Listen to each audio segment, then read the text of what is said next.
মুখ্যমন্ত্ৰী হিচাপে মই নিজেই লজ্জিত অনুভৱ কৰিছোঁ অসমৰ যে এই ৱাকফ বিল এমেণ্ডমেণ্টৰ সময়ত অসমৰ এজন সংসদে যি বক্তব্য দাঙি ধৰিলে যে ৰাস্তাতে নামাজ কৰিব দিব লাগে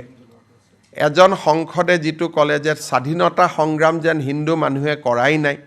এটা বিশেষ কমিউনিটিহে কৰিছিলে এই যিবিলাক তেখেতে সদনত বক্তব্য দিলে মুখ্যমন্ত্ৰী হিচাপে মই নিজেই লজ্জিত অনুভৱ কৰিছোঁ অসমৰ মুছলমান মানুহেও নিবিচাৰে ৰাস্তাত নামাজ কৰাটো ধুনীয়া মছজিদ বনাইছে তেওঁলোকে মছজিদত নামাজ পঢ়ে অসমত কোনেও ৰাস্তাত নামাজ নপঢ়ে যিটো বস্তু মুছলমান মানুহেও বিচৰা নাই তেওঁ তাতকৈও এক্সট্ৰিমত গ'ল দ্বিতীয়তে স্বাধীনতা সংগ্ৰাম এনেকুৱা কৰিলে ভাষণত যেন মহাত্মা গান্ধী গোপীনাথ বৰদলৈ স্বাধীনতা সংগ্ৰাম কৰাই নাছিল